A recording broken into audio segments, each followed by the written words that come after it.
This episode of The Inspiration Show is extra special because I'm joined by the amazing Jaydon, who's currently in rehearsal and about to stay gold across North America on the very first national tour of the Outsiders musical. He'll be portraying the role of Two-Bit Matthews while also understudying Johnny Cade and Dallas Winston. Jaydon is not only an incredible performer, but also a true inspiration, the kind of person you can't help but cheer for every step of the way. From The Outsiders to and Juliet to Paw Patrol Live, we've got martial arts, sports, photography, modeling, and painting. Jaydon truly does it all. Thank you so much, Jaydon, for joining me. I have so much love and admiration for you, and it's such an honor to have you here. Oh, it's such a blessing to be here and just to hear you say these things and hear my name. I'm like, whoa, this is crazy. This is a little surreal. So I'm so excited to be here. Oh, you're the greatest. So, as I said, you really do it all. So, before we dive into all things theater, I'd love to rewind a little bit and talk about some of the other incredible things you've done along the way, starting with martial arts, because I know that that's been a huge part of your life. So, starting from the age of 3 to 18, you've done Yes. martial arts and are a second degree black belt in TaeKwonDo, which Yes. is crazy. So, can you walk us through that journey and what kept you motivated all those years? And then when did you decide that you wanted to go for your second degree and why? That's wow. That's a good question to start off with. Yeah. So I started mixed martial arts when I was 3 years old. I first when instead of watching Elmo and all that stuff. I actually grew up watching Spider-Man and Ninja Turtles, and at 3 years old, that's when I was like, oh, I want to be like them. I want to be like the Ninja Turtles. And my parents, they both were working full-time jobs and still in school, so it was a lot. And they wanted to find a route for me to find something an extracurricular to do, but also something that would teach me respect and discipline and this all that jazz.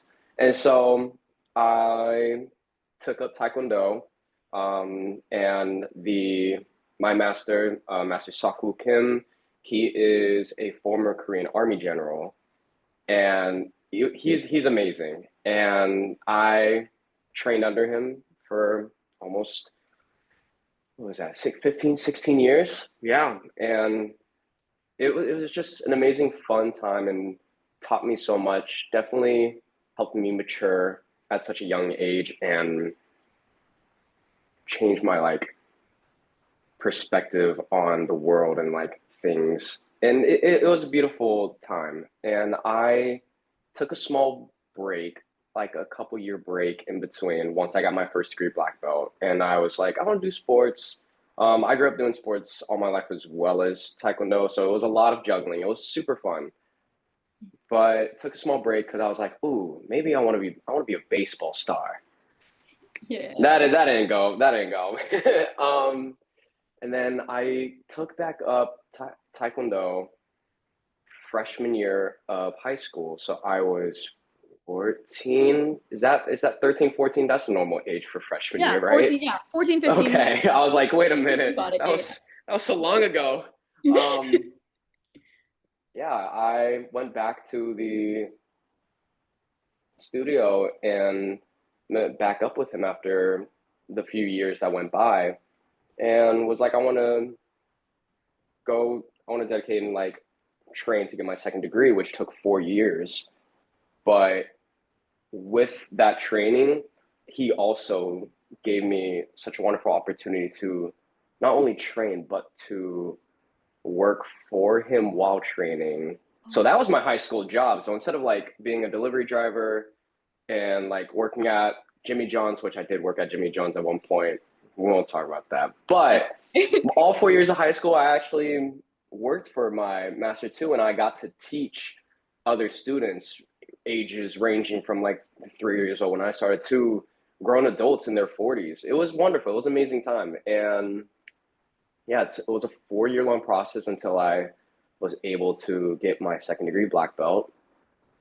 And yeah, that was the mixed martial arts journey. I did some amateur boxing, not like competitive boxing, but Thank like you, trained Rumble. with yeah, thank you Rumble, Thank you, shout Rumble.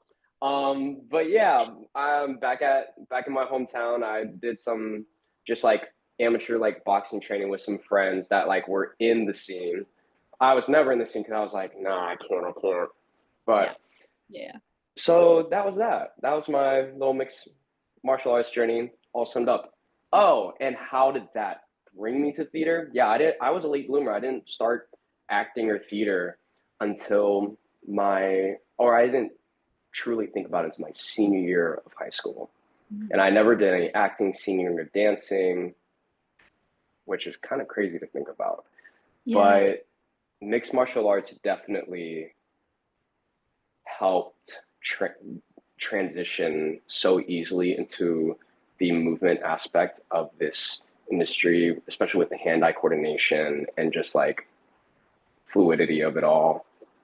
But I didn't start theater until then. But my first exposure to theater was freshman year of high school. I had to take a fine arts credit to graduate high school, and so I decided right. to do it freshman year. I'm from Texas, Houston, Texas, and that freshman year of high school, did a class. It was like standard theater one. And my first ever scene was a scene from Romeo and Juliet. Stop. That's so full circle. And I was Juliet. Okay, So, Romeo and Juliet, I see you. super full circle, super funny. Oh, that's And after that, I was like, that was fun. Nothing crazy. Time to go back to sports and mixed martial arts. But my teacher was like, hey, maybe you should try this theater acting stuff more and like do production class and stuff. And that was the first time I was like, oh, never thought about that. But it wasn't until my senior year when I did a community theater production. This show always gets everybody of Newsies. I was just gonna say, if you're gonna say Newsies, Jaden, I'm gonna. It It always comes back to Newsies. always comes Always. back to Newsies. And that's when I caught the bug. And I was Romeo in the ensemble. It was hilarious. And How's yeah, Romeo? I was Romeo in Newsies. I was And then gonna I was say, Romeo, Romeo, you are Romeo. now Romeo. And I guess I am a sweet talker Romeo. Wait, that one didn't hit me. That one took me an extra second. So yeah, three Romeos, let's say. So silly. Yeah, it's Oh, goofy. It's fun. oh, that's But incredible. yeah, caught the bug then and there. And here we are now. Yeah, I always say it, and I say it every episode, and everyone always points it out that I always say it, but being bit by the theater bug is just the greatest gift. It's the greatest gift. Oh, it's the best. So we touched on it, and you've participated in numerous sports from baseball to football to basketball, track and tennis and all of it. So did you have a favorite sport growing up? And do you see any connection Ooh, between the way that you approached that sport and then how you approach performing now? ooh, that's good. My favorite sport to play and just now is basketball. Love basketball. Yeah. High school, I was like, I'm gonna go to the NBA. I'm gonna do this. And then I never grew past 5'7". And I'm so with you with that. I'm with you. I was like, maybe let's be real. Basketball is not gonna pay the bills. um, but sports, all in general, including mixed martial arts, all helped me transition easily within the movement aspect of this. I mean, because I also like I never danced growing up. I grew up around the dance world because of my two little sisters. They grew up competitive dancing, so maybe it was a monkey see, monkey do thing. That's what I always like to tell people because they always ask like, what's your dance background? What do you like? How long have you trained? And I was like, I didn't start dancing until college, Yeah. but um, yeah, sports eased the physical aspect, and with how demanding the outsiders is, I'm glad that I did some sports. Yeah, that's gonna and catching that hubcap every night. Uh, It's gonna come in handy.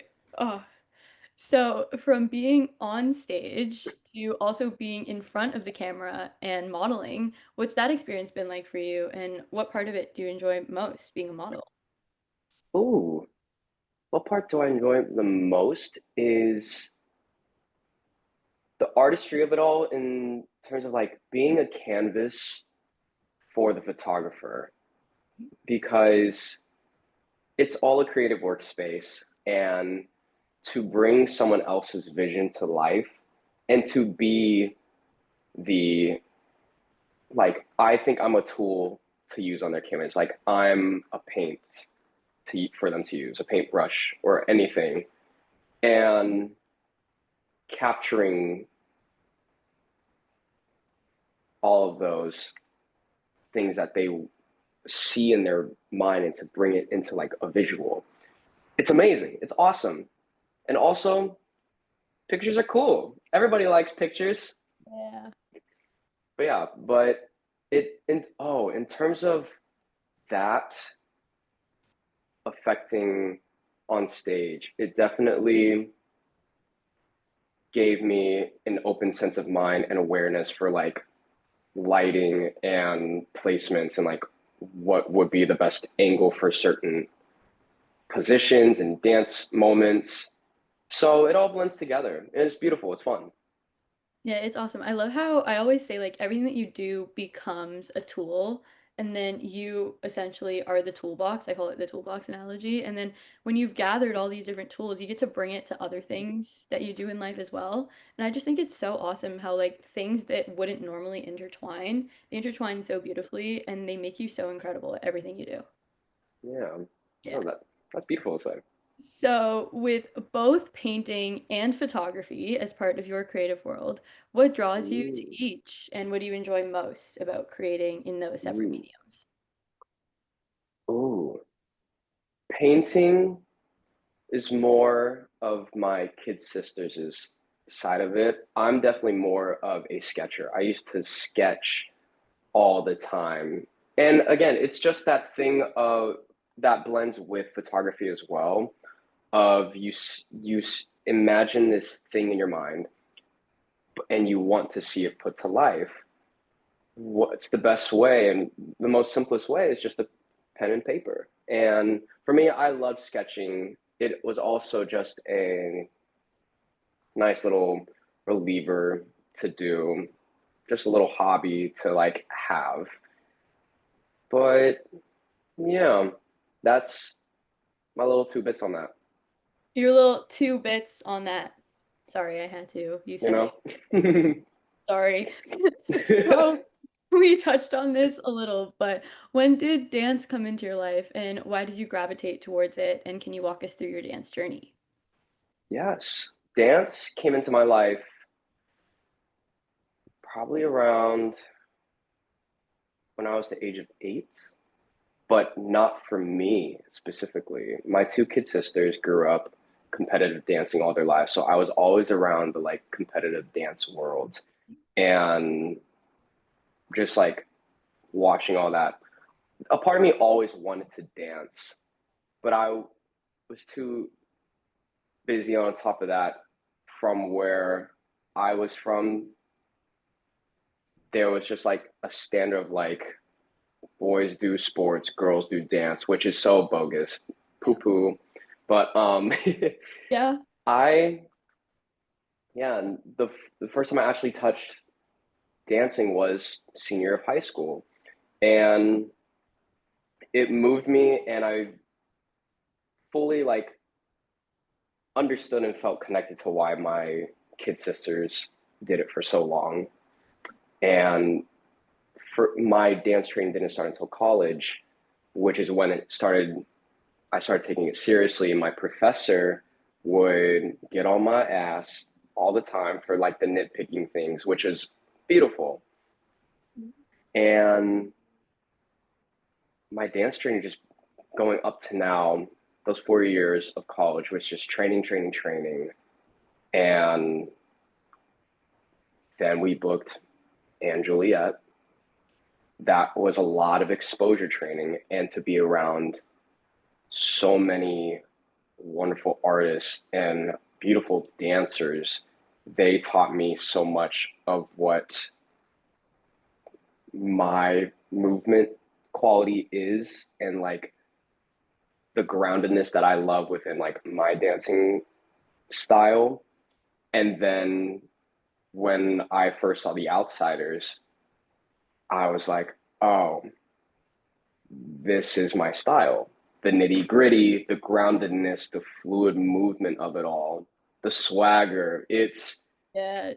yeah. And so to have, I, in like retrospect, this short journey and finding myself to be in this position of dancing the Cooperman Brothers' choreography, it's crazy to think of and it's amazing. And yeah, that's where my dance journey has come to. So a very late bloomer and just ground and pounded training for all 4 years of college. I mean, I went out on tour for 7 months during those 4 years, but when I came back it was just punching, just head like locked in, focused.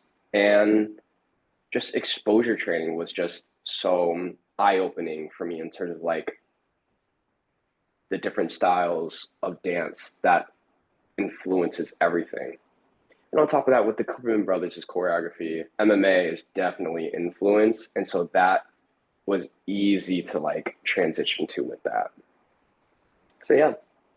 Yeah, like I say, it's all the different tools because that's the thing too, like I say about dance, like as a dancer and dance teacher myself, you see what style is kind of your vibe, but then you can also get exposed to all these different styles and you realize like it's all dance, but it's all so different and it's so beautiful. Like I hate to compare, but like and Juliet and The Outsiders were both dance heavy shows and they're both so different and it's so beautiful to see how dance is Oh incorporated in telling these stories. It's awesome.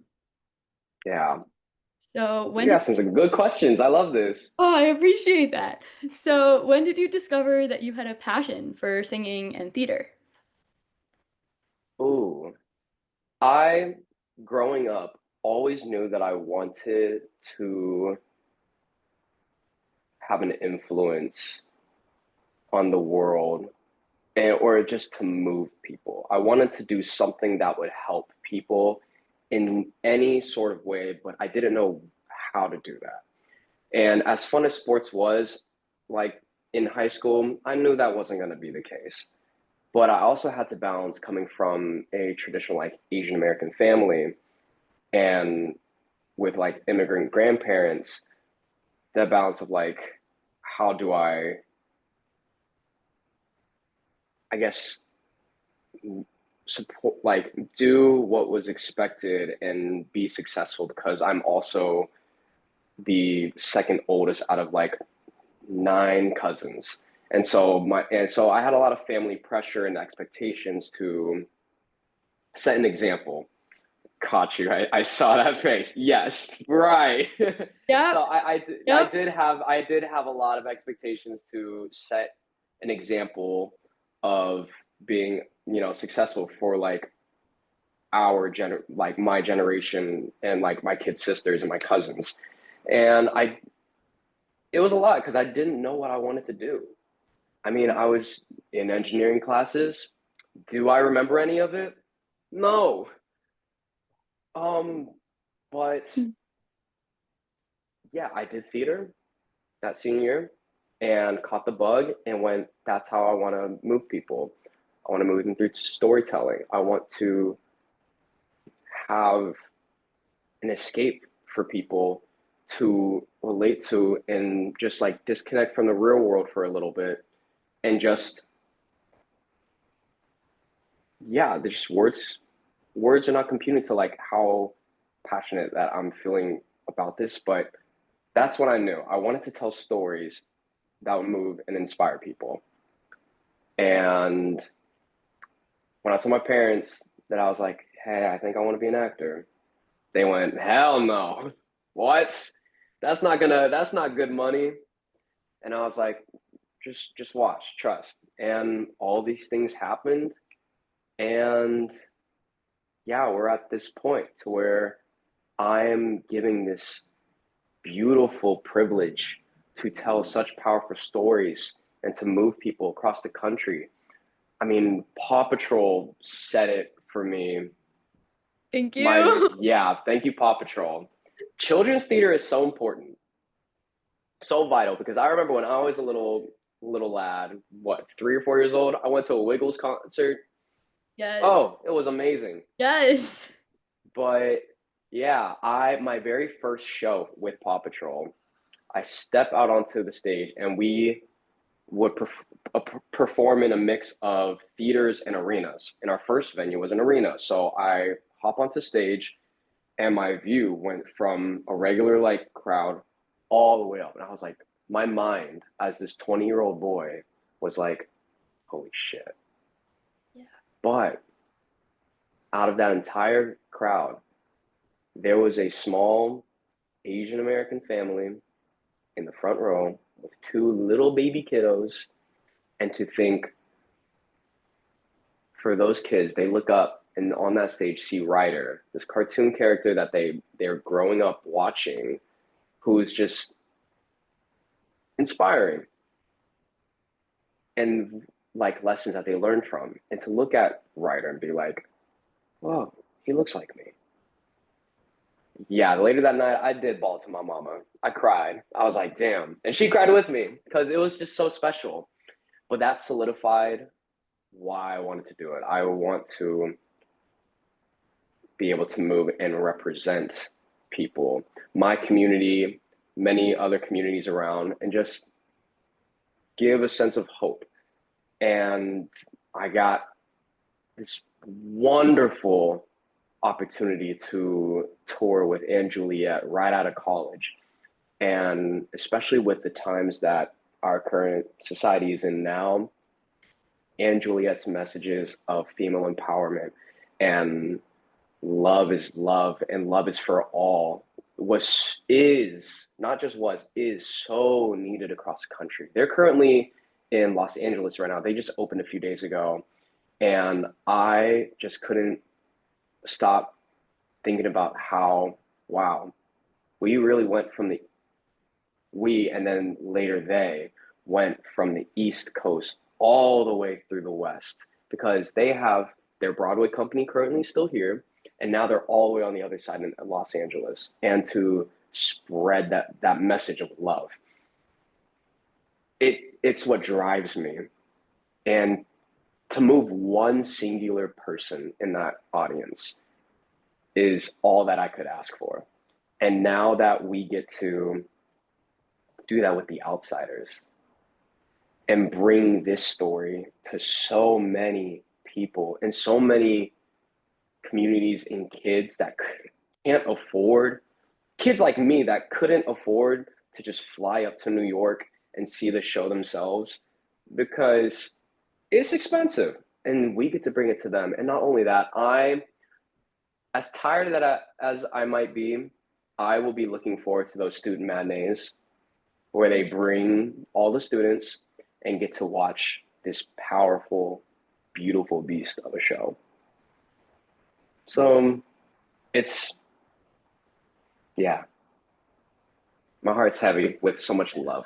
I was gonna say, like, literal tears. I relate to that answer so, so much. And I think just like the power of storytelling and the power that theater has, it's so incredibly special. Like, I remember falling in love with theater when I was young. And then I remember seeing Dear Evan Hansen for the first time and just walking out bawling and feeling so moved.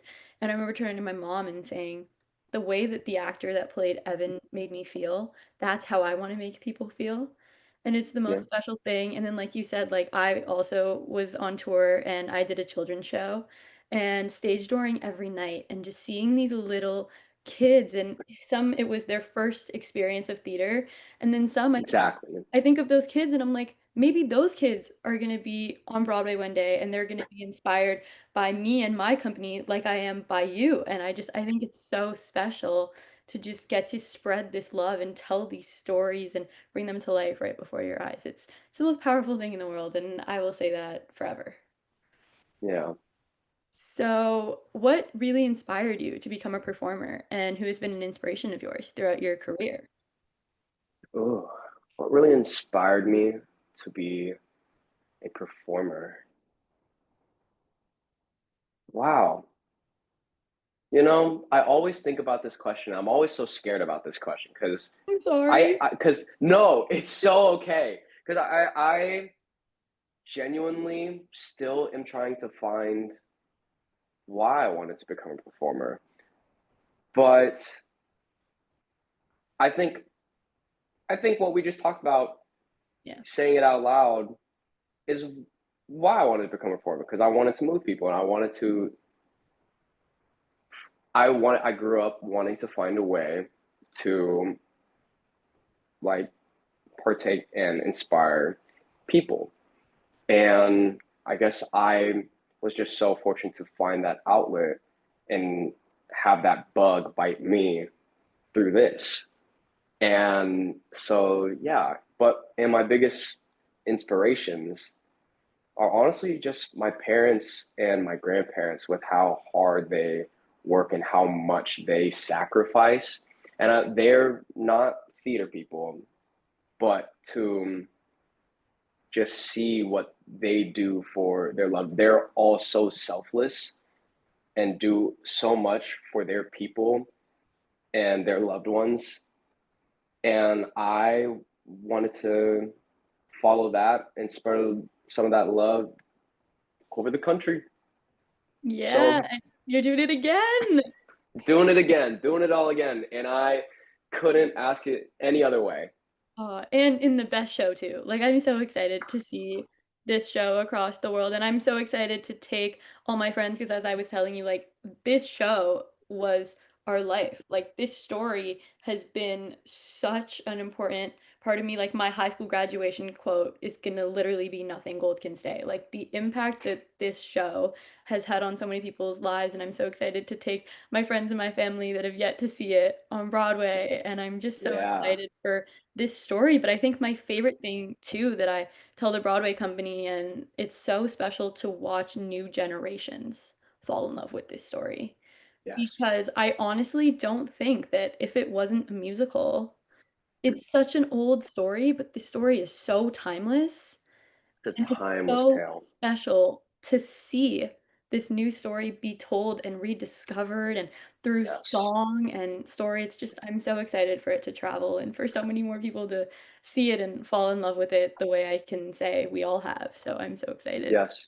It's so beautiful how timeless this story is and how it spreads across all generations and still in influences and is a part of all generations as well. Like a grandma could have been introduced to this from the novel that Susie wrote, and then the mother could have been introduced to this by the movie, and now the daughter is introduced through the musical. But the sense that this has been such an impactful story for so long and is still being taught in schools. Yeah. That's yeah, it just this one just feels different. It Yeah. feels different and I'm so excited. It was so special for me, like when I got to sit down with so many wonderful members of the Broadway company and now the tour company. I remember sending pictures to my teachers that taught me the story, and I said, thank you, because this story changed my life. And if you didn't tell it Oh, to me, I wouldn't know it and I wouldn't be here. And I'm just so excited for new people to fall in love with it and be reintroduced. It's going to be really awesome. And all of the music and the choreography and like, I mean, the Rumble is the craziest thing on Broadway right now. Like, I'm just everyone knows it. I'm just gonna say it. But yeah. I'm so excited to watch it come to life on tour and to get to see the changes and all of your incredible takes on these beloved characters. And I want to ask too, because I'm just curious, what was it like for you now stepping into these roles that have been done so many times before and that they're so beloved and now, making them your own after, seeing them in the book, in the movie, on Broadway, and now to tour. Yeah. Um, there's definitely with the initial excitement, definitely came pressure because it there is a lot of pressure in putting up a story that so many people know and love and know it to a T.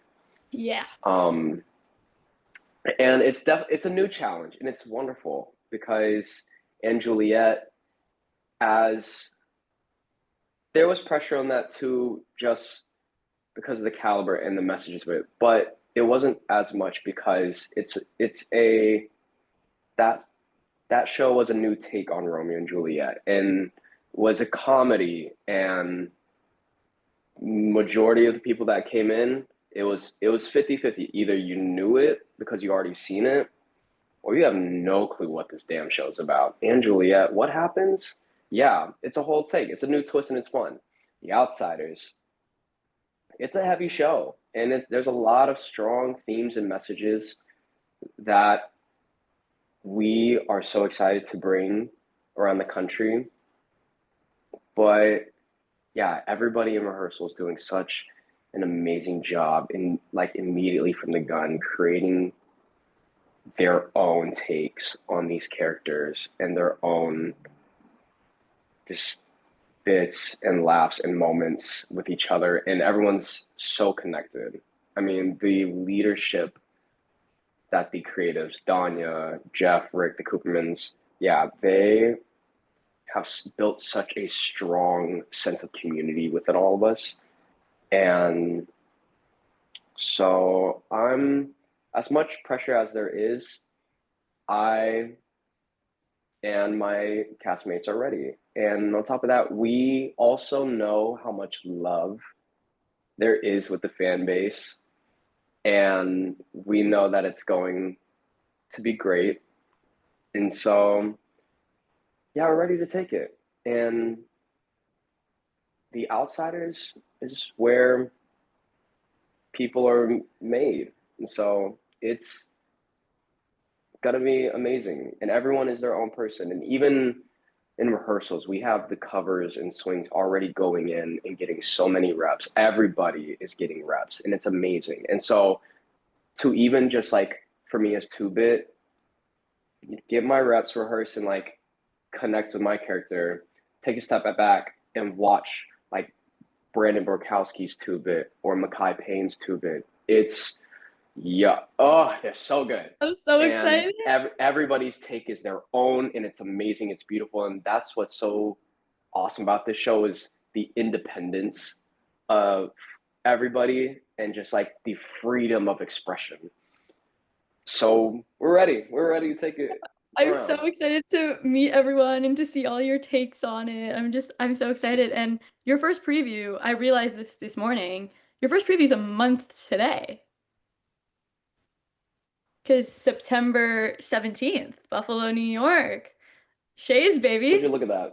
Would you look at that? Yeah. Oh, I'm so excited. And the Broadway company just popped in to your rehearsals. So what was that Yes, for you? Seeing you and Daryl it together, was. just I smiled so big. I was so excited. I was so No, happy. it like before we met each other in person. That was the other day. We have been like texting each other here and there, and he's been such a big bro. Like anything that I need, any questions that I have, like feel free to reach out to him and all that. So it's been amazing. But to see both casts in the same space was surreal.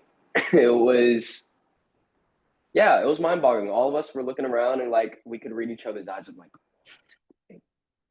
I will say every single day, even from Paw Patrol and Juliet, not a day passed where I was just doing a regular like activity, drinking coffee, look, scroll on my phone, and then I look at my hands. I go, "What is my life? Wow!" It happens in the middle of performances too. I'll be in the middle of dancing and singing, and then my mind, I don't worry, I still do it. My mind just goes, "Wow, what am I doing? What is this life I live? This is awesome." I know. I love Um, those moments. yeah, it's crazy. But yeah, seeing the Broadway cast, meeting them all, they're all such lovely people, and you can just tell like how excited they were to meet us as well. And yeah, having the two worlds collide, it was awesome. And Danya smiling ear to ear because she's been wanting this for so long and she deserved it all. Oh, that's so awesome. And just out of my own curiosity, did you see the Broadway production either like before you got cast or after you got cast? Yes. So I've seen it twice in total. The first time was right after it was around a year ago today. Oh yeah. Because the timeline of and Juliet is very similar, if not the same as Outsiders, where I was in New York rehearsing for the month of August for and Juliet, and this was right around the time that the Tony nominations went out, and the Outsiders got so many Yep. because yeah, Yeah. and yeah, and so my girlfriend and I were like, we got to go see it, and we saw it, and I was like, damn. Yeah. And Yeah. she was like, Jaydon, you need to be in this show, man. And I was like, you do, I know, you do too. We both do. No. And that was the first time. And my second time was after right before my final callback for Oh this. yeah. So you definitely had like a different mind on your second time seeing it, know that you made it far. And yeah. Yes. It was like the fourth round that I was in. I was in New York. I just finished the fourth round of callbacks and went outside, met up with my girlfriend to get food, and like 30 minutes after I left the room, got an email. It was like, "Hey, final callback. Yeah, you know, yada yada this, yada yada that. We would love to see you for this." And I was like, "Oh!" And my girlfriend went, "Hey, Victor's on tonight at Soda Pop. You want to go see him?" Because she and Victor were friends from college, so I knew Victor already. Oh no way. Yes, and so we were Love like, Victor. "Yeah, let's go see Victor." And let's go do some research. Oh So I yeah. went to go see it that night, and the next day had my final callback, and then rest is history. We're here. We're here. Oh, I'm so excited. So, can you take us back to the first time you experienced theater and how you were feeling at the time? Yes, the first time I experienced theater was, you know what? My first show was Dear Evan Hansen as well. Let's go. Do you think Yeah, supremacy? it was senior year. I did that show of Newsies, and I was like, "This is awesome." I caught the bug, but I've never seen a professional production. And for my birthday, my mama got both of us tickets to go see the national tour of Dear Evan Hansen at Theater Under the Stars, like at the Hobby Center in Houston. So we went, we both cried. It was amazing, but that was special. And I was like, wow, the amount of sobbing and Yeah. sniffles I heard, the way that so many people were moved, I was like, okay, if this is the caliber that a real Yeah. like show can do, I mean, all shows are real, but like a high caliber quality show, I'm like, okay, this is what I want to do. So come on, Devin Hansen. Thank you, Jordan Hansen. And same with The Outsiders. I saw the show twice on my last New York trip. And funny enough, Josh was on as Pony Boy both shows. So he and I were Good old delighted. Josh. I got to see him twice in 1 week. And Yes. no, I was sitting front row and like me and my best friend we both have seen the show, but it hits you every time. Doesn't matter how many times you see it. I guarantee you will sob every time. And I was sobbing so hard and everyone was laughing at me and smiling at me and then coming out and giving me hugs after the show. And I was like, I appreciate it and I love you too. But you were laughing at me the whole time while I was sobbing and you were wrecking me up there. And I'm so excited because I've made it my mission. I'm seeing you in all of your tracks. This is my mission. This is my promise to you. We have taped it. I will be there in Buffalo. I will be there in Toronto. All you got to do is just text me. I'll be there every single day. I got to Look, see you in all your tracks. yeah, I can't wait for you to see me in my Bob track. Oh, yeah. That's what I literally No, said this to no. Kevin. I was like, thank you. for being your dead self and then being the police officer that investigates your own murder. We need to make a TV show about that. Yeah, that's artistry. That's They great. knew what they were doing That's great. when they But like created I that. also kind of do want to see you in your cherry track. Ooh, Like that yeah. would eat. That would eat. You'd also do a killer pony boy. Like you sang his part in Far Away from Tulsa. You can I've heard you do it. Thank You you. can do it. Thank you, thank you. No, but So I truly am blessed and excited that I get to not only portray Two-Bit, but Johnny and Dally. yeah. It's surreal. Oh, it's awesome. It's gonna be so Yeah. awesome. I'm so excited to see you do it. But yeah, Jaden for Bob. Who Jaden said Jaden that? for Bob. Who said that? Wait, Right? that's gonna be the new Sky for Cherry for tour. Yeah, Jaden Jaden for for Bob. Bob. Sorry, what? Okay, Jaden for Bob. I'll make us shirts. I'll give them to you when I see you. It'll say Jaden for Bob. Look, Mark Doyle, who plays Bob for the tour, him and I, we're already joking about it. Oh, okay. So is this the official announcement out into the universe? Jaden for Bob. Jaden for Bob. Jaden for Bob, y'all. We're ready. We're so ready. One We're month today. ready. 1 month today till first preview. 1 month today. So you played Ryder in the tour of Paw Patrol Live, which is the most iconic thing a person could ever Yes. do. Um, what was it like bringing this beloved show to the stage for younger audiences and then seeing them fall in love with live theater? It was so special. And as funny as it is to be like, wow, you did Paw Patrol, that's crazy. Hey, Ryder, come on. He got it's so funny. It truly was a core memory to that I will forever keep. And it was my first taste of professional theater. It was my first professional job, and I was still 20 years. I just turned 20 at that time, and before that, I only did like educational theater that would only have like 8 shows. Paw Patrol ran for like 7 months, and then they had a layoff, and then went back out. But I didn't go back out. I went back to school, for the brain. But Brain. bringing Ryder to life, and for those kids, not just those kids, for those parents, was Yeah. so special because yes, for these kids, it's probably their first show ever, and it's so special, and a TV show that they are growing up watching that teaches so many lessons.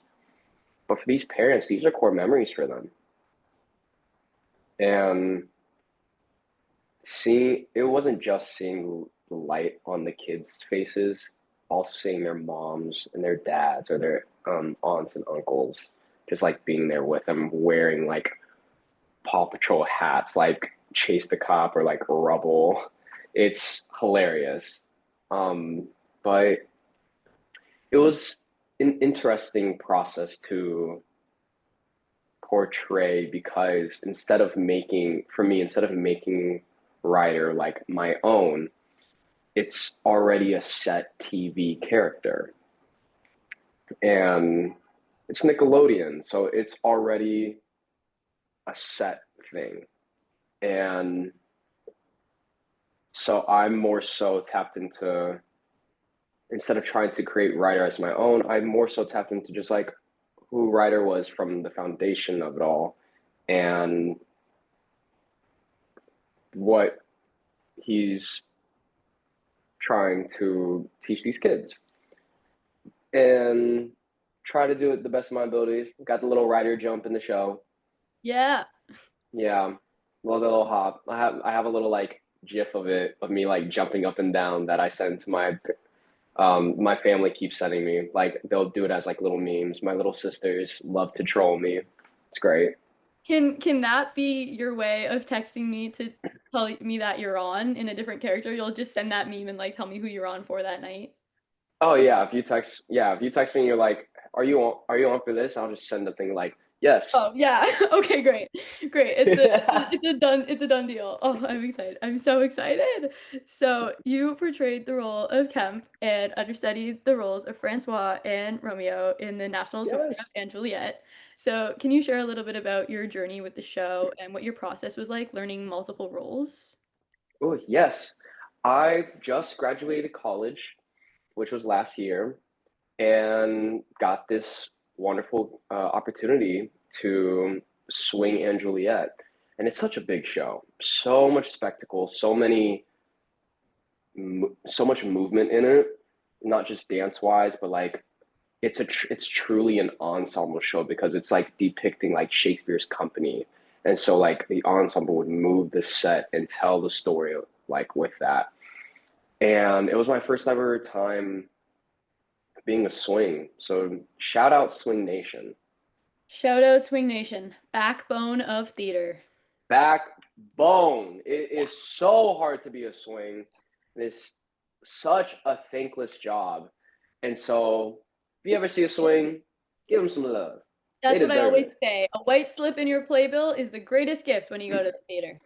Yes, literally. And so learning those tracks, I covered 7 tracks and I covered the most on the tour.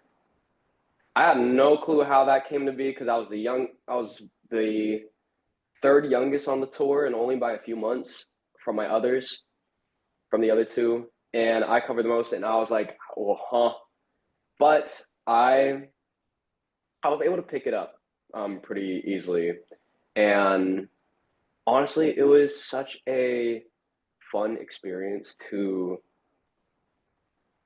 know the entire show and where everybody is at once. It was like a little game. Yeah.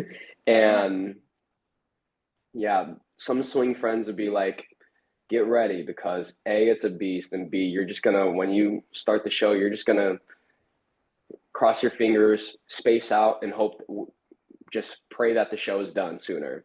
And I didn't feel like that. I genuinely enjoyed every single time that I was on stage and as my different characters, and I would make my own moments with people instead of like just following. For legal reasons, I'm not gonna Yeah. Nope. say all Yeah. the fun things we would do, but it was a great time. I'm not gonna say if we played tag on stage or not. I mean, The Outsiders totally doesn't We're do that. I mean, the Broadway yeah, company doesn't they don't do that either, right? yeah. So, We it's serious. We don't play it's around. so serious. We do our jobs, fun was had, and that's what we do. Life of a Then we go show. home. Life of a show. Yes, Yes. literally, life of a showgirl. Yeah, Oh, and so, but getting to cover all those tracks definitely made my brain expand. I always love saying this. My brain doesn't explode because I'm still here. It expands. Does it I love hurt that. sometimes? Yeah. Yeah. Does it hurt sometimes? Yeah. But it's always expanding. I'm always learning. I'm always learning. And yeah. But in terms of getting to understudy Francois and Romeo, 2 complete foils, Yeah. it was so fun and so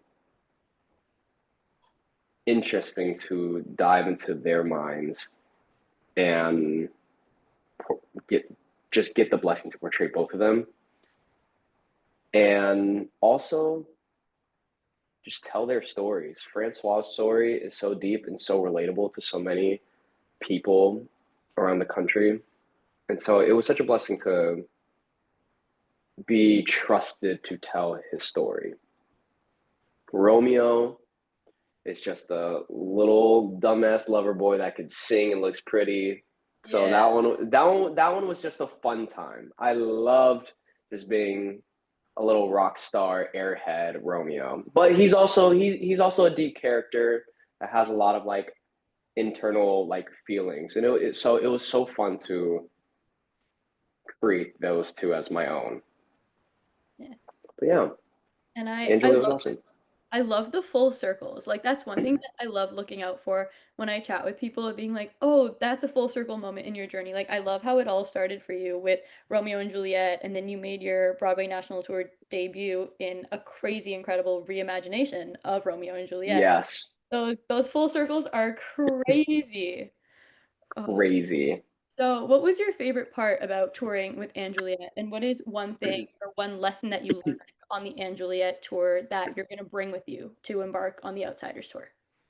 Mm. One of my favorite things traveling with Anne Juliet was, oh, there's so many awesome things that happened. It was amazing. But one of the best things was honestly stage door. And I'm also with actors that it's a privilege to stage door, and it's not a part of our jobs to stage door because sometimes it gets crazy. Sometimes it did get crazy on Aunt Juliet, but just getting to talk and connect with fans, and it sets a reminder.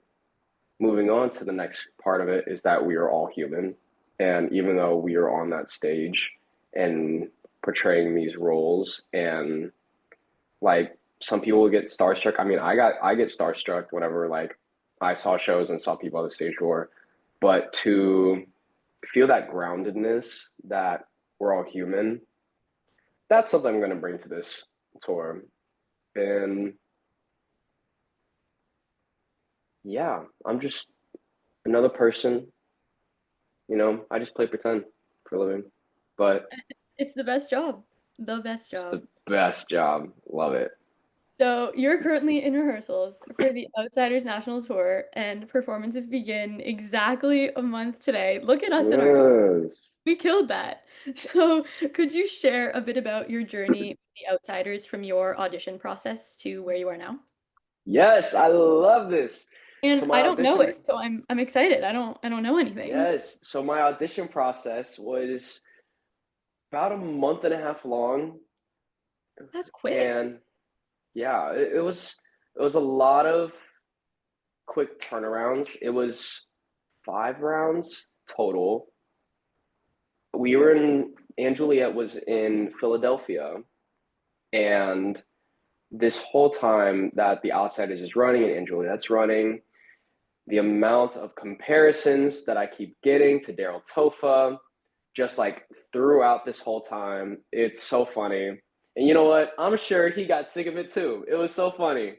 We're like big bro, little bro. It's so funny. I was gonna say, you look like you could be siblings. Like, I love you, and I know you get this all the time, but like, you guys look identical. Identical. You can pass for paternal Yeah. twins. Yeah, no, it's cool. It's cool because I don't see a lot of people that look like me or him in this industry. And as much Asian representation that we do have, that's awesome. Daryl and I look very specific to one another. And I just like haven't had anybody that looks similar to me that I've seen or met. And so, and Daryl's older than me, and he's done Mean Girls and Back to the Future and To the Outsiders. And so, like, I followed him for a little bit before we met and stuff because it's inspiring to see somebody like him create the blueprint for others like me. And so, what was the question? Audition I'm process just and your rambling journey on. from audition process to now. So like your whole Outsiders My journey. Take us on the oh, ride.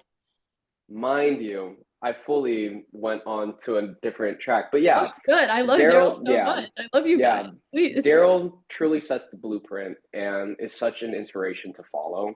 And now getting to be two bit alongside him and portray two bit across the country, it's awesome.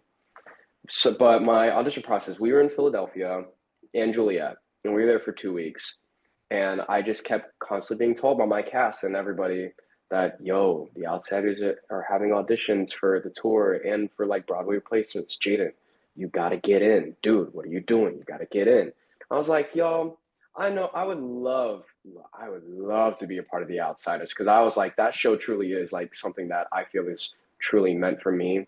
But I was also in a position. Also understood that I was in a position. This is early of and Juliet tour that I'm not in a rush to leave and Juliet.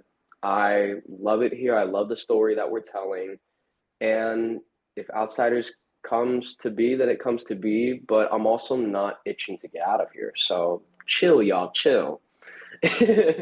But they were holding auditions, and one of my cast members was like, Jaydon, go. It's just a 4 hour train ride. I went, it's just a 4 hour train ride. What? And they were like, yeah, you should go. I went, oh, okay.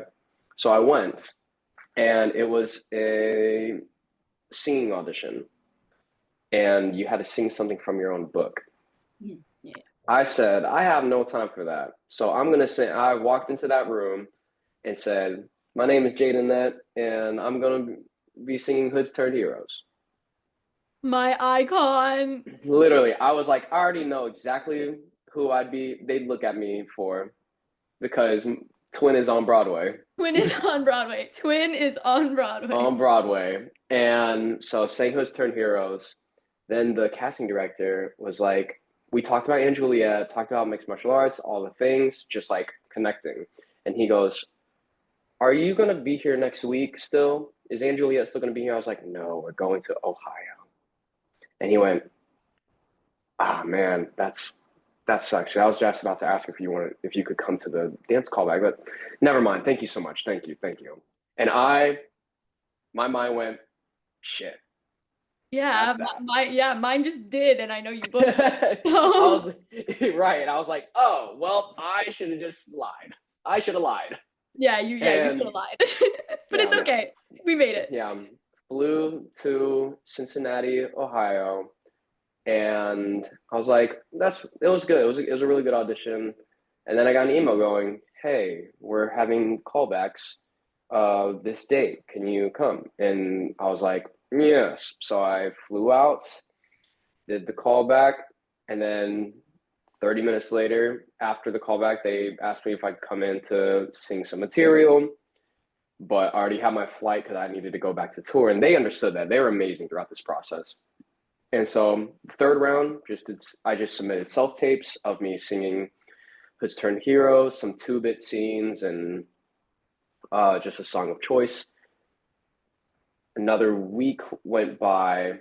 They responded very quickly, but all the rounds were like week increments. Like, so it was 1 week, the callback would happen, 1 week of a break, and then I'd have to go in the other week. So that's how it was. And went to the fourth callback, and that's where there was so much dancing. Oh my goodness. And then very unconventional part of it was the Cooperman brothers went, all right, that was amazing. We did the Rumble, did Grease Got a Hold. And then they're like, all right, this might be a little unconventional, but we're going to shadow spar. We're going to do some different weird things. So like we shadow sparred in the callback. We did like some kicks, some slides. That's Just up your very alley, normal. though. Oh, exactly. Right up my alley. So I was like, oh, I'm That's up your chilling. alley.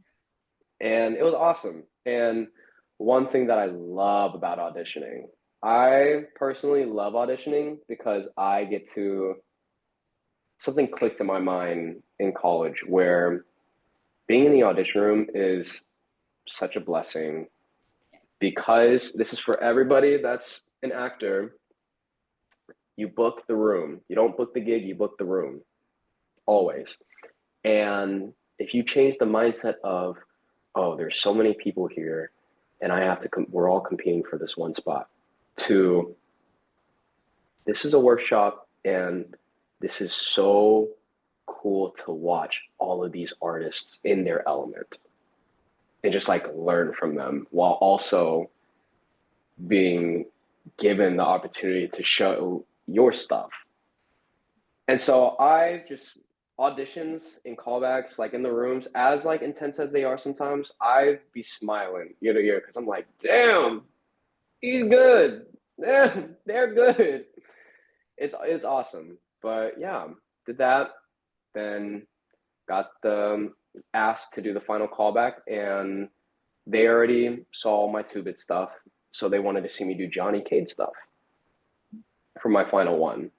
We went to the final. It was Danya, Tamor, and the entire creative team just at the table in a singular chair in the middle. They're like, "Hey, Jaden, it's so good to see you. Come sit down."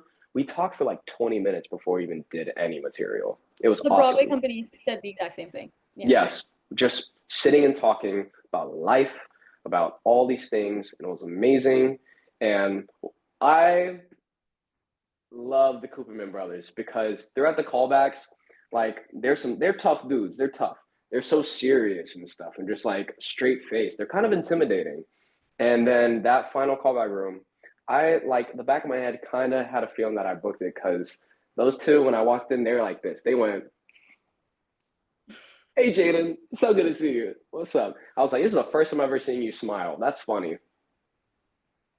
And yeah, I cracked that joke to them in rehearsal, and they were like, "Wait, really? Do we look scary in callbacks?" Everyone's like, "Yes, yes, you do." But yeah, so did yeah talk to them for a long time, and then we finally started stuff. I sang "Stay Gold." I sang "Far Away from Tulsa" for them, and then we did some extra two-bit things just because they wanted to see him. And then that was that. Went back to the holding room to pack up my stuff. Right as I was about to leave, the casting director walks in, runs in, and it's like, "Jaden, wait, can you come back to the room real quick? They want to see something." And so I go back, and I'm like, "Long time no see, y'all. What's up?" And they're like, "Hey, Jaden, so good to see you again. Sorry to do this, but we just want to try something." And Daniel was like, "Are you familiar with the song Little Brother?" No, no, I'm not. And I was like, "Oh," because this whole time I was in for Two Bit and then in for Johnny. So I was like, "Oh, okay." So I'll be like, so they're looking at me for like Two Bit and Johnny cover. And they're like, "Familiar with the song Little Brother?" And I was like, "Yes, but," so I could bring their expectation down. I was like, "Yes, but I'm not familiar with the audition cut of it." So I don't know that. And they were like, "No, no, it's totally okay. Here's the sheet music for it. You can go stand next to the piano. You don't have to act or anything. We just want to hear you sing it." And like in their words verbatim, "We just want to hear you sing it," and just like, fuck it. Let's try it. And so sing Little Brother. That was crazy because I didn't prep for it at all. And that song is a beast. I would argue that that song is the biggest beast of the show, in my personal opinion. It's a big beast. Yeah. And so sang Little Brother, and they were like cheesing really hard, and I was like, "Okay, I guess I didn't do that bad." And then the music team wanted to hear me sing the opt up options that Brody freaking does for Great Expectations Oh yeah. and Far Away from Tulsa. And I was like, "Okay." And we did that, and then that was that. And then that was on a Friday. Come Monday, I'm in some random city on tour because I flew back, and get a call, and they're like, "Hey, we want to put you on hold for two of it, please. So let us know if you book anything, but we're finalizing things. So we're putting you on hold." That's basically me booking it. But Yeah, I cried there because I was like, "What the heck?" of course. And then 2 weeks later, they offer me the the Outsiders, Yeah. and yeah, so it said two bit, Johnny understudy, and then it said Dally understudy. And I was like, "Huh? Whoa, that's crazy. I'm excited." And I went, "Oh, so that's why they did that." But yeah, Yeah, because you saw me lipping it. Like I really went I did. Dally question mark because Yeah, I was gonna be my follow-up question for you. I was like, so when did Dally come into the mix? But you answered that question right then and there. So yeah. you initially like went in for two bit and then Johnny came up and then it was the And twat. then last minute, Dally came up. Last Right minute. before I left, they said, Jaydon, wait. Oh, yeah, that's what I'll when I see So, you as Dally, because like I said, it's my mission. I'm seeing you in all three of your tracks. I'll say, wait, wait, wait, you killed that. thank Oh you. no, that's and I feel like I mean all the roles take so much preparation, but like with Little Brother, like you gotta dig deep. So them saying like just sing it is kind of like let's just see where it takes you. Like that's insane. And what a quick Yeah. turnaround too, like being pinned for the role and then getting the offer and then seeing Johnny and Dally and being like, "What?" Yeah. It's, But that's so awesome because it's so little bro, big bro, because that's exactly what Daryl does too. So it's like it's yeah. perfect. Oh, that's And yeah. And I'm not a stranger. Thank goodness. I'm not a stranger to having to play two foils. yeah. Because like Francois and Romeo were foils, and Dally and Johnny, they're not complete foils, but they are the big Yeah. brother, little brother. Yeah. Oh my gosh, So you and Daryl have to do a Johnny Daly show just for shits and gigs. Like right. that'd be so good. That's Oh, so funny. You know what? In the future, oh, if the stars align to where I'm for some reason at the Jacobs Theater, oh yeah, the Jacobs Theater. Oh, who knows? Who knows? Maybe a Daryl Jaden show will happen. But that's just a theory. we're And we're as of manifesting. Yeah. right, you know what? Y'all can manifest. But as We of now, I'm so excited to bring this around the country. I'm so excited to watch you do it. So, before getting cast in the show, were you at all familiar with the story and why did you feel the need to be part of telling this story? Yes, I read this story my freshman year of high school, and I wasn't much of a reader, and I read this one so much because it was just it's that story. Yeah. The first book I ever loved. Yeah. Yeah, she's that girl. Yeah. Yeah. Yeah, and no, yeah, I loved it so much.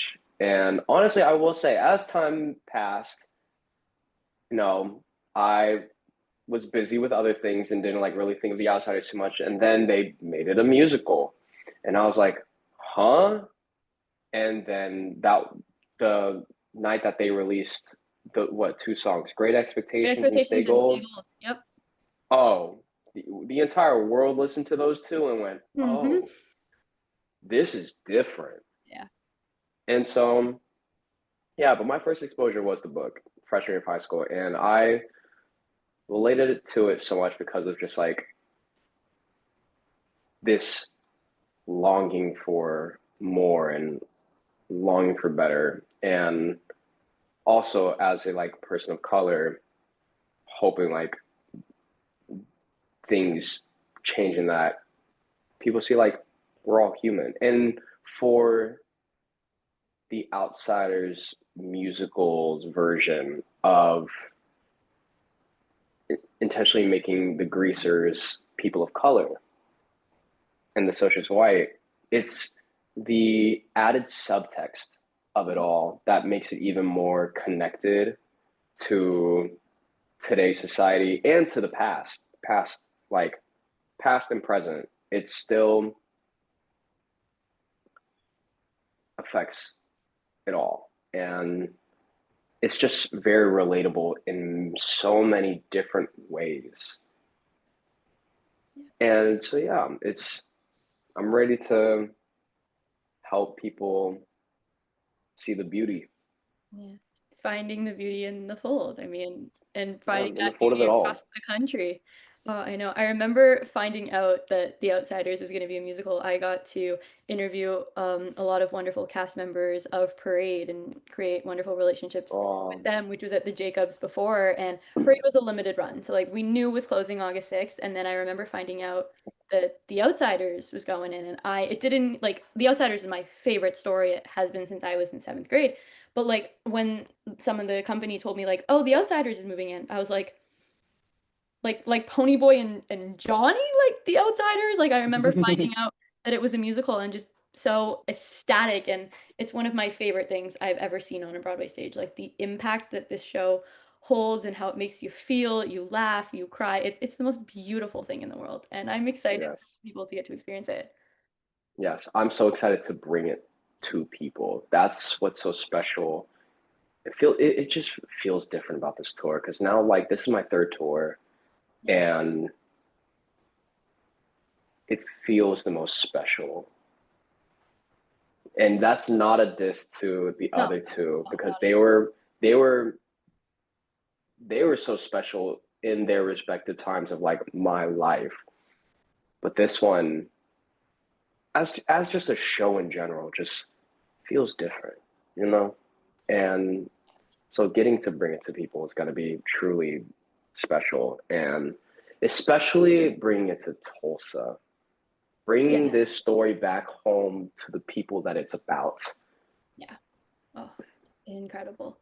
So I'm most excited to touch on this. We touched on it a little bit together, but we have to talk about the TikTok like full circle moment. Come on. Like I Right. I saw your video of you singing Hoods Turn Heroes and Far Away from Tulsa. It was on my For You page, and I was just completely blown away by your voice. And like so many people in the comments were like, he better book. And like we all know I was thinking the same thing. Oh, So what was your reaction to all yeah. of that response before the show kind of entered your life in this way? And then how did it Yeah. feel when you found out you actually booked the tour? And like I can't imagine you looking back at those comments today being like, holy crap. Yeah. I mean, one thing that I learned from my very close friends on and Juliet that taught me a lot of just like when it comes to like social media and stuff, especially because I was just now entering like the Broadway world, is like when it comes to like social media and content, instead of posting for like likes and like comments and like people to see you, just post for you. Post what makes you happy. Like you post what you'll see that you'll be like, wow, that's cool. I remember that time in my life. That's really cool.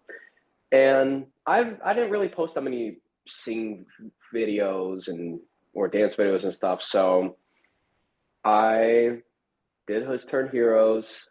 That was back in Philly. That was like right after my call, my audition, and I was just like, damn, this song eats. I want to sing it again. I can't get it out of my head, and so like I sang it without and just like posted on TikTok. I was just like, why not? This is fun. This is fun, and the amount of like love and attention that I got from the fan base, not realizing how devoted and like how awesome the Outsiders fan base is. It was crazy. Yeah. And yeah, and then did Far Away from Tulsa just because I saw somebody comment being like, he would eat as Johnny. And I was like, huh, let me sing this. Also, Far Away from Tulsa is one of my favorite songs in the show. Yeah. Yeah. Awesome. And so, um, yeah, so touching back on those, and right when I booked, like later in that day, I looked at my TikToks because they still get comments and stuff, and I was like, oh, these are gonna resurface. These are gonna Yeah. blow up, Yeah. and they did when it got posted. It was so funny. It was funny when we met the Broadway cast too. A couple of them were like, dude, I saw you like seen your videos and stuff, and like you sound freaking amazing. Like, yeah, I saw them a long time ago. And I was like, oh, I feel so weird now having them up in the show that I'm doing, You're but I'm gonna gonna do. keep them up. Yeah, Yeah, because I was gonna ask you, I was gonna say, like, have you watched those videos since booking? Because you know, all those comments after the casting announcement came out, like everyone that was like, oh, he better book, like people have responded to those comments saying, I'm they're gonna like, hold your hand when I say this, or like, they're guys, like, we yeah, manifested this. manifested. Oh, I should be a casting director. Yeah, it was awesome. It was intense, and it was so fun. Just seeing the amount of love is so amazing. And yeah, there was a part of me that was like, should I archive these now that I'm in the show? Oh yeah, Because you have a point. but they're so good. I'm gonna listen to them Yeah, all the time. I know. And people might be mad at me if I just archive them. Yeah. Yeah, no, I totally get where you're coming from, but also like, yeah, no, oh, so good. Yeah. Your voice is just Oh, thank you. angelic. I'm so excited to see. So, Yeah, what is yeah. your favorite part so far about portraying Two-Bit, Johnny, and Dally and getting to tell this beloved story on tour? Oh, my favorite part is a thing that I'm discovering in rehearsal is that not just between Johnny and Dally or just like Tubin and Dally or Johnny and Tubit, but like everybody is two sides of the same coin with somebody else. A big like one that I discovered the other day was I'll get back to like Dally and Johnny, but with Tubit is I kind of see him as a tragedy character, one of the tragic characters. And who on the other side of the tracks is he the same cloth from? Marcia. I was just gonna say, Jaden, if you say Marsha and we're keeping that alive on tour, oh my God. Well, Oh my because God. two bit and Marcia, yeah, the Marbit stuff The lore, Marvin that's so Lord. funny. It's so funny. And Katie is awesome. But we were talking the other day and how I discovered that Tubin and Marcia are two sides of the same coin in terms of they're kind of tragedy characters of this story of they both stick to their own sides and I mean at the drive-in they do have a connection in the novel and the movie they connect and but ultimately especially after the conflict that happens when both sides like find Cherry and Pony together. The ultimate aspect of Marcia goes back with the Socias, Tubit goes back with the Greasers, and they never talk to each other again. And in the novel and the movie, we don't portray it in the show, but Tubit does crumble a piece of paper while walking Johnny and Pony home and throws it on the ground. And Pony and Johnny ask, "What was that?" And two, it was like it was Marcia's phone number, but it was probably a fake, and it doesn't matter. It doesn't matter. And that's so I see them as like tragic characters, and that gave me a lot of depth to who Tubit is as a person. Even though he's the resident prankster and he's the best fighter, he feels internally, and even though he's the best fighter, he also I've learned it never resorts to violence first, which is very similar to me in real life too. I've been in situations, but I never act out of violence, if that makes sense. Yeah. Like, if it's the last resort that has to happen, like for Two Bit, like he has a confrontation with Bob and he tries his best to not resort to violence first. Yeah. But if it has to happen, it has to happen. And so I'm finding a bunch of beautiful similarities with Two Bit that I find in myself and his internal longing for it and how he masks his feelings and stuff with quips and jokes. We were talking, we were like the cast. We were like, if the Greasers were the Avengers, who's who? Tubit's Oh. definitely Spider Man, y'all. Yeah. Yeah. Unless you, what you think? No, I'm with you on that. He's definitely Spider-Man. Yeah, he's a quippy lad. Yeah, yeah. Yeah. Yeah. No, definitely Spider-Man. Am I gonna do this whole thing? I'm sure the Broadway company has told you, but the whole Hunger Games thing with the Broadway company, Oh, I might bring what that is to this? I might bring that to the tour and I'll ask you guys, or you can ask and get back to me. If one company member has to survive the Hunger Games, who would it be? Like, what would the rankings be? That was a whole like lore thing with the Broadway Oh, company. One of the fans asked it on a takeover. I don't remember whose it was, but it was like a takeover and it became this whole big thing. And it's like, everyone's always like writing their own ranks, but we should do that with the actors and with the characters too. Like I feel like that'd be That'd be so funny. Actually, that would be so funny. I would that love that that. that'd be really funny. But yeah, no, I want to like mention like what you said about the whole like crumpling the piece of paper because there are things in the book and in the movie that you don't see in the musical, and I think it's so special getting to see how old these characters are like when they were written and now like these rediscoveries and like talking with y'all like it makes me so happy because I can speak for all of us when I say we know these characters to a T and we love the source material, but it's so special Yes. getting to find these little tidbits and be like, "Oh, let's really expand on this that we didn't see in the book or the movie," and it's so special and that's why I love these reimaginations of it. It's so awesome. Yeah. So it's amazing. But yeah. So Tubit, I'm finding a lot of beautiful things.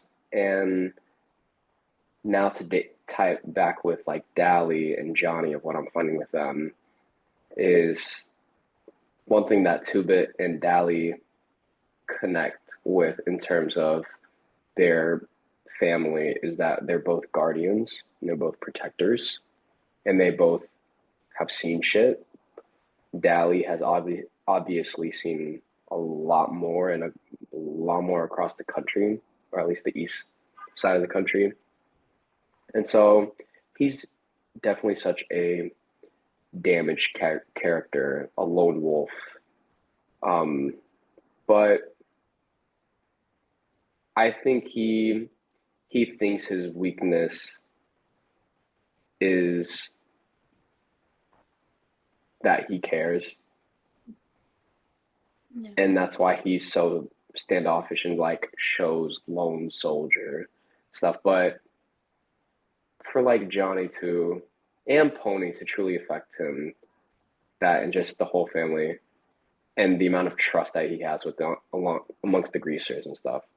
Like it's beautiful that I'm starting to find some things with Dally and Johnny, which I will definitely start to find with those two a lot more when I have more time later. Um, but I love that Dally and Two-Bit are both bonded in terms of like we're protectors for the group. I mean, the one thing that I did discover was like when Cherry throws the coke on Dally and Yeah. Dally leaves the drive-in. One thing that we all thought it was like, why does he leave the drive-in? Does he really just leave Pony and Johnny in the dust? Haven't thought about this. Yeah. And you know what? Yeah, people were thinking about it. They're like, wait, did he just Wait. leave them stranded? Yeah. How did they get home? And I say it's because even though Dally was heated and storms off, he knows that Two Bit's there. Mm. Yeah. And there's always that trust of like, there's a protector there.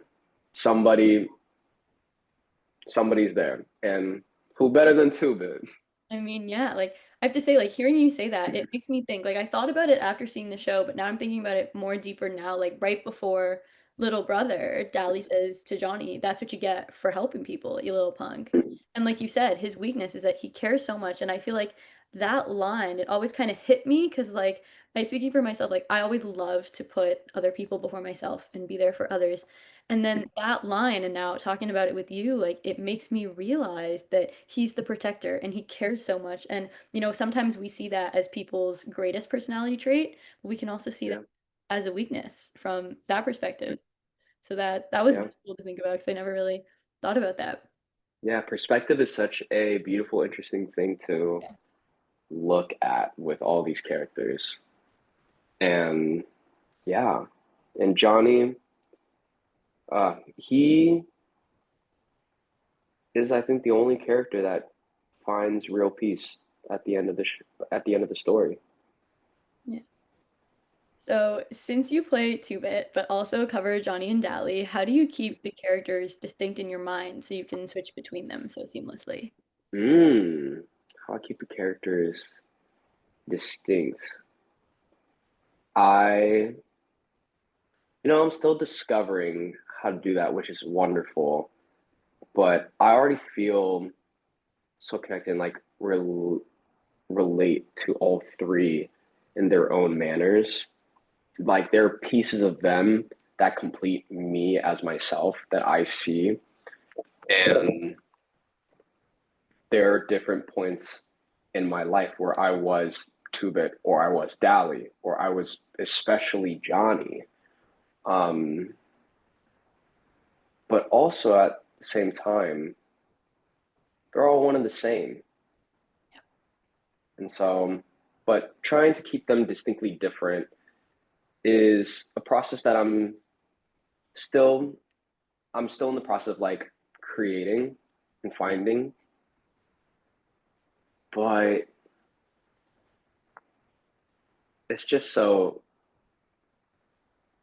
great and wonderful to portray those three. And I can't wait to portray all three of them.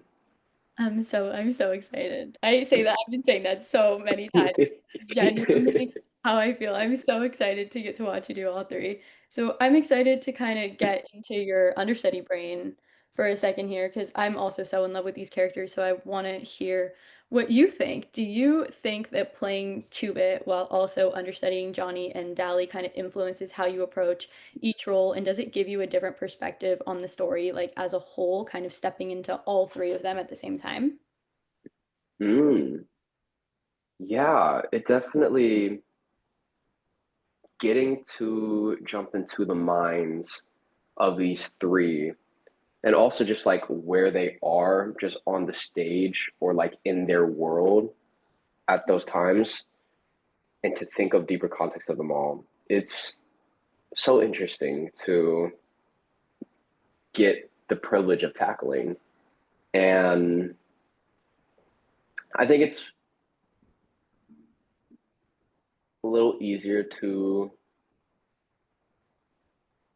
connect Tubin and Dally because they are on the older side of the greaser group and I like when it comes to like not a pyramid but like an Like an age order. age order range.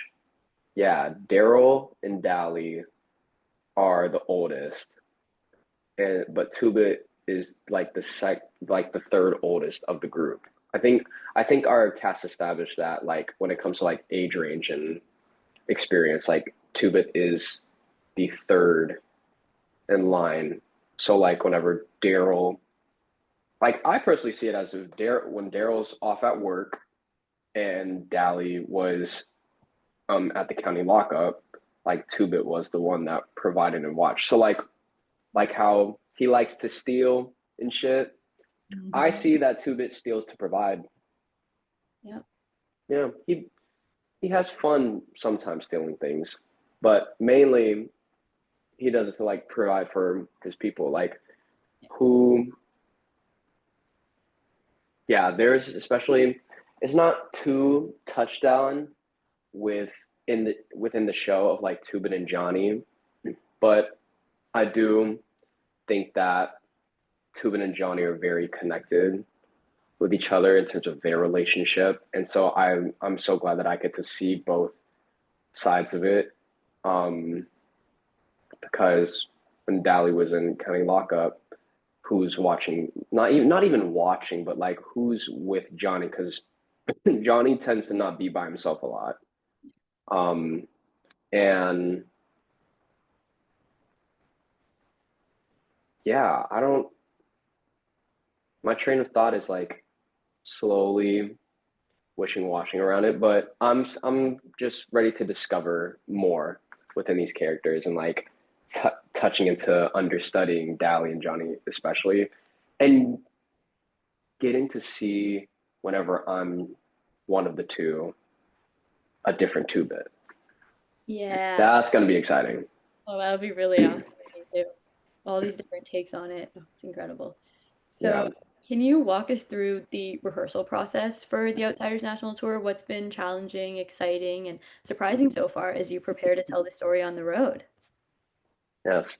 What's been exciting is how connected everyone is with each other, especially with a show that's so easy to be divided and like where when it comes to like scenes like even like out of work when like socias could easily just hang out with themselves because like they're in their scenes, and greasers could hang out with themselves because they're in like Grease Got Hold and other scenes that socials aren't a part of.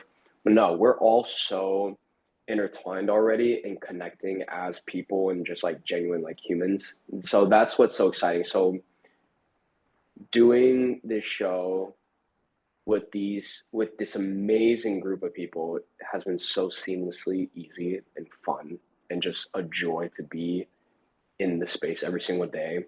What I find challenging that's also very beautiful is we're in the middle of Act Two right now, and Act Two is a beat down over Yeah. and over and over. Um, Justice for Tulsa is tough. It's on a yeah, in especially with all the subtext around it, with visually seeing Dallas, who is a black man in our version, his interaction with the cop and the socius watching, not trying to spoil everything for people, and then like it's tough to watch and it's a lot to take in. And what I love about the show, and is this version especially, is how we take into account of the real world that was in the 60s of Tulsa and like the realities and the actual history that was revolving back in that time period. And so yeah, seeing these very hard things, it's tough and people are definitely, having moments to just like take it in. Revelations are happening of like, oh, I knew how serious and how intense the show was, but like this is upsetting to watch. And that's what it's meant to be. Like Act Two is kind of upsetting to watch, like in certain parts, because it's just reality. And I mean, you've seen the show, you know what happens to Two Bit. Yeah, you're That one safe. that one was a hard pill to swallow for some people. And so like we all are checking in with each other, but that's definitely the challenging part is finding little moments backstage or like on stage that are like joyous moments to make sure that we all don't get too carried away, and not carried away in terms of like acting, intensity, but carried away in terms of like our emotions as people relating to this these topics very intensely and passionately, because I definitely had a moment at the end of rehearsal the other day, and it was beautiful and it was a core memory. But I started tearing up and like feeling things, and I was holding it in. But Danya, she's such an amazing human and an amazing leader, saw me and walked up and just like sat next to me and just checked on me. And then I ended up started crying, just because I was feeling very passionate, like of this, like what's happening and the reality of it all, and how that scene with Two Bit and that scene with Dally happens like so often within the past and still the present. And so to bring that exposure and just again, I repeat it all the time, but just that this story to so many people around the country who will be able to relate to this kind of stuff. It's what we're doing is important, and the challenge is making sure that we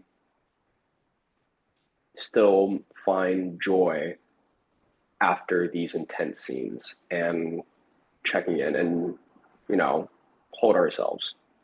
So it's amazing. It's beautiful. And I mean, I will say forever that Justice for Tulsa is the greatest Act Two opening.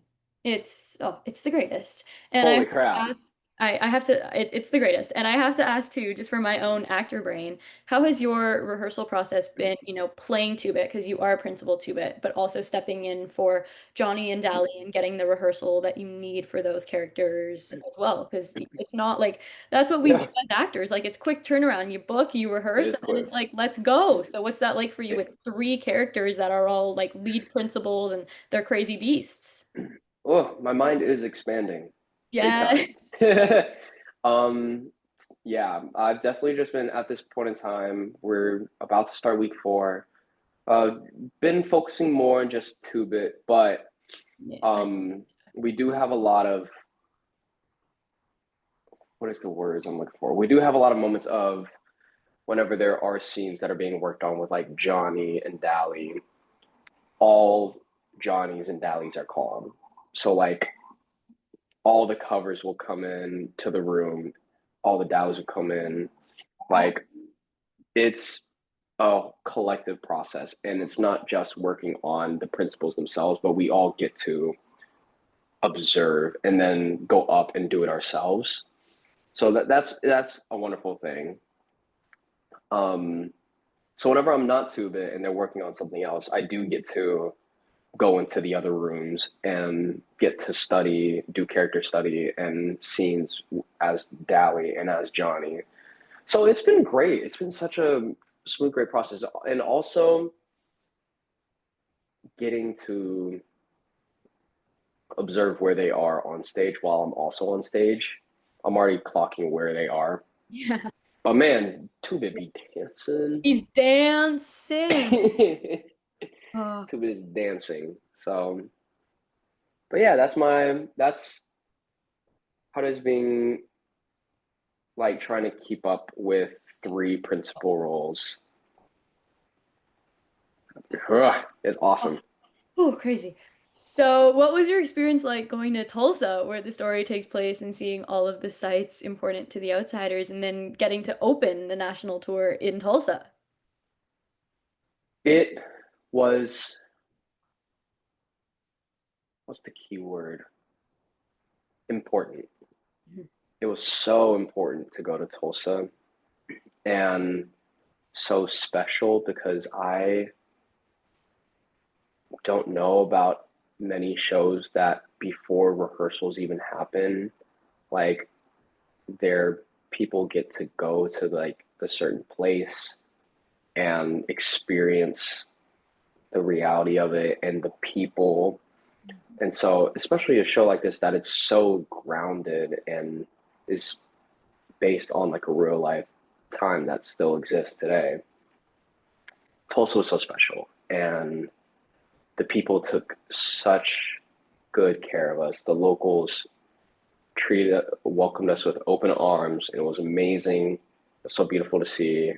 Tulsa is beautiful, very hot, just like good old Texas. But yeah, getting to see because we did the principal cast announcement there as well, and just getting to and we did a little meet and greet, like pictures, and just seeing so many people's faces, just like so bright, and all the attention that we got, it was special, and it just from the jump gave my castmates and I the reality of how important this is to other people. And so to be given the honor of being a part of this is not one that I will ever take for granted. Yeah. And you got to see the outsider's house, the drive-in, Yes. the school where Susie wrote the book. So Oh that's yeah. it's incredible getting Yeah. to hit all those spots because I can't imagine how much that impacted you as a person, but also like as an actor ready to kind of go and Oh bring yeah. characters to life. Yeah, we got to just go and explore, take pictures. I mean, I saw Tubit's car, it's still there. Oh, no Awesome. way. Yeah. It's so Oh, it's gonna be great. incredible. So, what aspects of the show and embodying the characters of Two-Bit, Johnny, and Dally have brought you the most enjoyment thus far? And what are your aspirations and your excitements as you head out on tour? Oh, can you repeat the first part of that question again? So what aspects of the show and embodying all the characters have brought you the most enjoyment thus far? And then what do you hope for and what are you Mm, excited for as the tour? Because haven't started yet. yeah. Um, I am embodying the chosen family. Yeah. Yeah, the just connection of it all with all three characters and just getting to understand everyone's individual relationship with each other. So not just as a whole, but then get to understand how this person views this person views that person. It's beautiful and it's wonderful and it's so joyous. And what I'm excited for tour is a standard answer would just be to bring this show across the country because like this is awesome. But I'm ready to eat food with my cast everywhere. Oh yeah. I'm so excited. I'm gonna take you to all my favorite spots and we're gonna watch the sports games and first time in Canada. Yes. So we gotta make it hit. Oh, Yes. So yeah, I'm so excited to just tour with this group of people. Like the cast is amazing. They're all lovely people. And yeah, and it's a lot of their first tours. oh, that's awesome. Yeah. And a lot of people's first professional jobs as well. And so I'm very excited. I'm very excited to, and some of the cities I hit while I was on in Juliet. So I know some spots that I'll be able to take people. Yeah. Oh, so do you have a favorite scene, song, and moment in the show that you look forward Ooh, to performing each ooh. day? I know, I'm sorry, but I have to ask because I want to know. That's good. That's good. Favorite song? I can't even pick, so it's okay. Uh, I can't even can't pick. pick. People I ask will. me this all Okay. the time. I'm like, I can't Yeah, pick. You I can't. can't pick, but I will say the two songs that were on repeat, three songs that were on repeat for so long, Yes, my king, those three songs. for just three songs. No, three songs. Far Away from Tulsa, Yeah, obviously Stay Gold, yeah. Death's at My Door. I love Death's at My Door. Oh, I love them all, but oh, Love so them all. oh, Yeah, shout out to Throwing in the Towel. oh my, oh yes. You know, Yes. That's my new saying now. Instead of screaming, crying, throwing up, it's screaming, crying, throwing in the towel. Throwing in the Towel, and that's how it should be. Yes. Oh, um, yeah, favorite scene.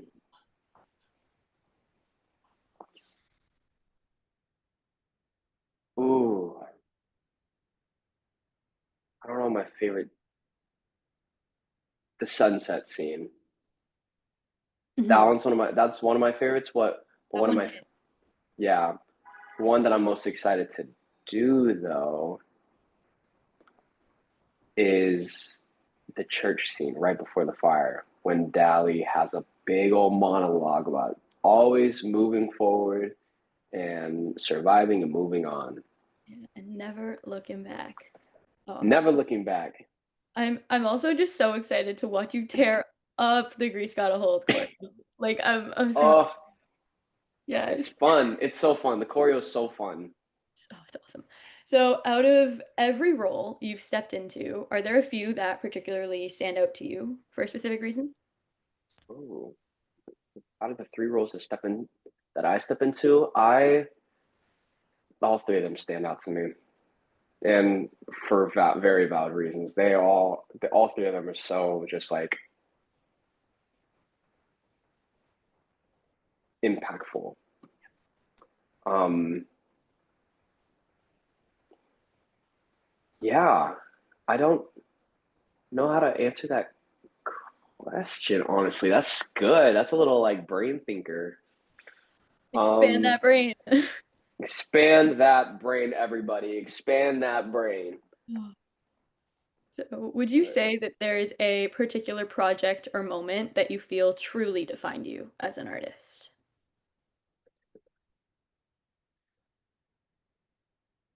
Mm, that truly defines me. It might be this. Yeah. Yeah, this might be the start, and I'm ready to see what all it brings. Yeah. But um, I just know that first preview and that first opening night, Oh, that will be yeah. something special. Also, bringing it to my hometown, Yeah. That's bring it a to Houston, gonna be wonderful. So, looking back on everything you've achieved in this industry, what advice would you give your younger self entering the industry? Mm.